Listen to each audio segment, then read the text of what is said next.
Nous amorçons la seconde partie de cette émission qui reçoit aujourd'hui le président du Parti pour la libération du peuple, un parti de la République du Bénin. Monsieur Léonce Mbadi est toujours notre invité. Merci d'être toujours en notre compagnie. Merci. Vous avez, comme je le disais en fin de première partie, brillé par beaucoup de communiqués ces derniers temps. Vous avez mis en cause un certain nombre de choses. Entre autres choses que vous mettez en cause, on parle de liquidation des sociétés d'État, de conflits d'intérêts, de népotisme et de gré à gré. Est-ce que ce n'est pas des procès d'intention tout cela? Non, c'est malheureusement une triste réalité parce qu'aujourd'hui, au Bénin, toutes les entreprises publiques, toutes les sociétés d'État et offices d'État sont privatisées. Et comme il faut nuancer, pas toutes, certaines. Non, pas certaines, la plupart, au moins 95% sont déjà privatisées parce que généralement ils disent mise en fermage, gestion déléguée, mise en concession, parce qu'ils se cachent derrière ça pour justifier cette liquidation-là. Et vous prenez aujourd'hui le secteur agricole, toutes les sociétés sous tutelle du ministère de l'Agriculture, de l'Élevage et de la Pêche au Bénin sont déjà privatisées. Mais est-ce que vous ne pensez pas que cela peut-être pourrait faire partie du programme d'action du gouvernement, de projets sur lesquels le président Patrice Talon a été élu? Et si on l'a élu pour cela, pourquoi aujourd'hui on ne veut pas lui donner le crédit de pouvoir faire ce pourquoi il a été élu? Mais les Béninois ne l'ont pas élu pour qu'il vende et rachète les entreprises publiques.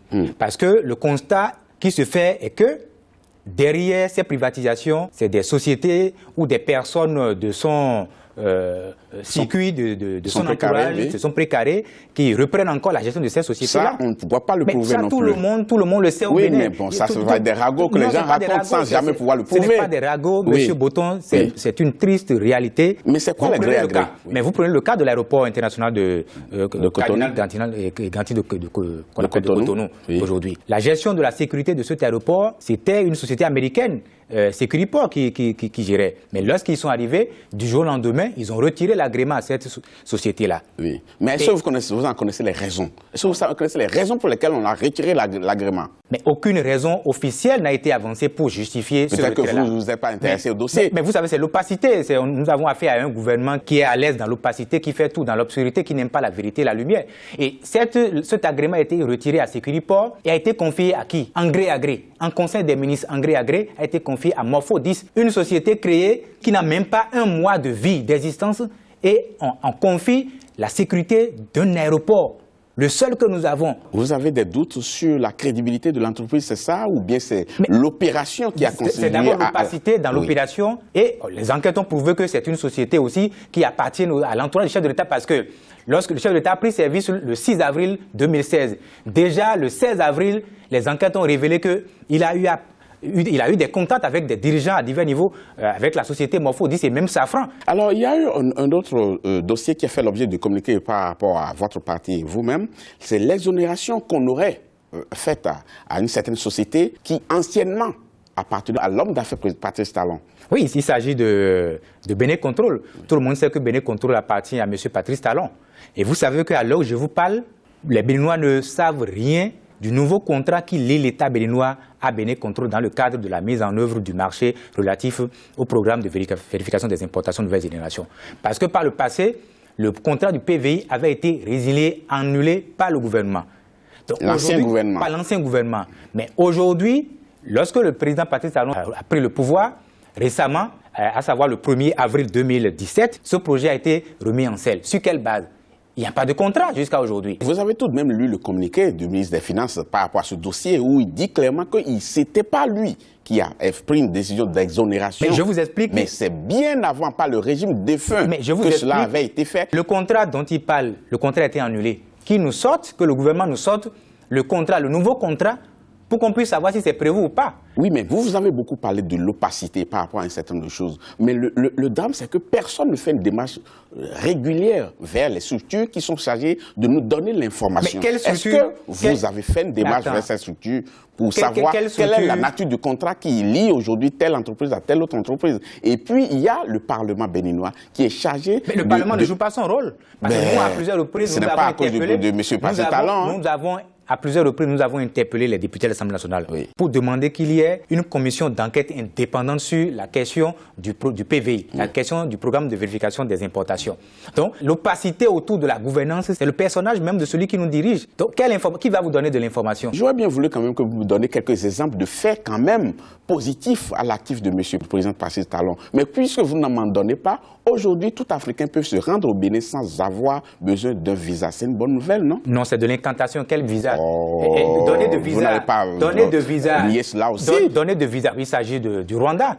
Combien de Béninois se rendent au Rwanda? Combien de Rwandais se rendent au Bénin? Mais tout Africain aujourd'hui disposant d'un passeport africain peut se rendre au Bénin sans avoir besoin de visa. Ces gens-là, quand ils vont au Bénin, ils seront dans les hôtels, ils mangent au Bénin. Je vous dis que c'est un faux problème. Allez dans les consulats, les gens continuent toujours de payer des frais. C'était au moment où le projet n'avait pas été suffisamment vulgarisé. Que les gens ne payent pas de frais ou pas. Oui. Ça n'est pas de problème. Mais quand ils viennent au Bénin, ils se logent dans des hôtels. Ces hôtels appartiennent à qui? À des Béninois. Ils mangent béninois. Et tout cela, c'est l'actif de bien au contraire, le Bénin est aujourd'hui isolé sur la scène régionale, sous-régionale et internationale. Donc, aujourd'hui, il y a moins de personnes étrangères qui visitent le Bénin, qui se rendent au Bénin, plus qui... Vous n'avez pas les chiffres. Vous n'avez pas les chiffres. Je préfère prendre ce que vous avez une pincette. Allez dans notre aéroport à Cotonou et vous verrez. Vous voyagez beaucoup, vous verrez.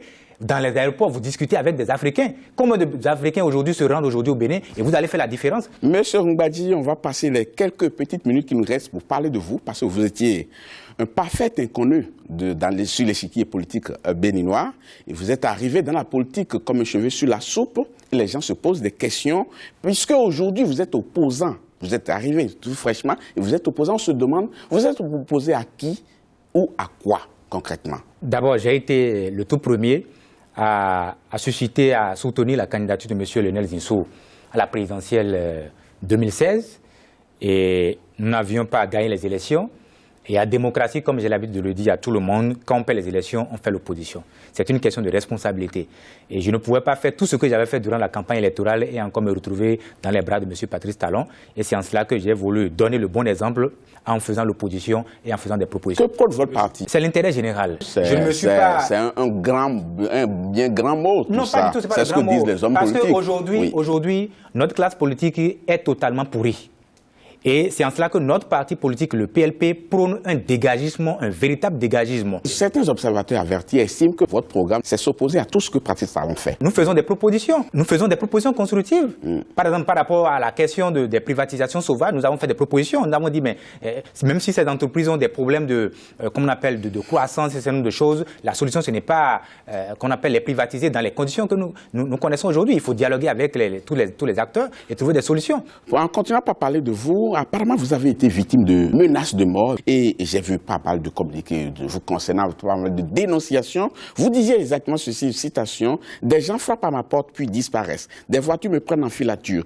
Des motards casqués tapent de grands coups sur ma fenêtre quand je suis dans les embouteillages. Je reçois des menaces. On distille de fausses rumeurs sur ma vie privée. » Fin de citation. C'est avéré tout cela? Mais vous savez que nous avons affaire à un régime qui utilise des méthodes de voyous pour traquer tous ceux qui s'opposent à lui. Mais qu'est-ce que le régime a fait dans cette affaire? Bon, ce qui est sûr, le régime Talon est à la base de tout ce qui m'arrive personnellement et de tout ce qui arrive aussi à tous ceux qui s'opposent à sa gouvernement. De toutes les façons, j'ai porté plainte. Oui. J'ai porté plainte depuis le 23 novembre 2016. Oui. À aujourd'hui, je n'ai pas eu de suite. J'ai été auditionné à la brigade de recherche de Cotonou, à la direction générale de la police nationale avec mon avocat, ça n'a rien donné.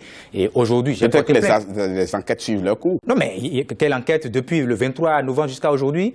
De toute façon, je n'aime pas parler souvent de moi. J'ai porté plein de dossiers à l'international. On est devant quand même une affaire très très sérieuse, parce que ça peut être l'objet, ça peut être l'œuvre des voyous, des bandits. Aucun voyou. De toutes les façons. Et vous fermez complètement ce côté-là. Et vous estimez que c'est le pouvoir en place. Je rends responsable. Je m'oppose à la gouvernance de M. Patrice Talon. C'est sa gouvernance prédatrice qui est en cause. Je gêne, je dérange. C'est ça le problème. Mais il y a beaucoup de personnes qui dénoncent certaines choses aussi, mais eux n'estiment pas qu'ils sont victimes de ça. Nous avons commencé ce combat depuis 1 an. Au moment où certains disaient qu'il faut lui laisser 6 mois, 1 an d'abord, 3 mois d'abord, nous avions dépassé, on a vu très tôt le danger venir. Vous avez même dit qu'on vous aurait proposé de l'argent afin que vous jetiez l'éponge. C'est vrai ça? Mais lorsque vous menez ce combat, oui. Il y a les pressions, les menaces, les propositions.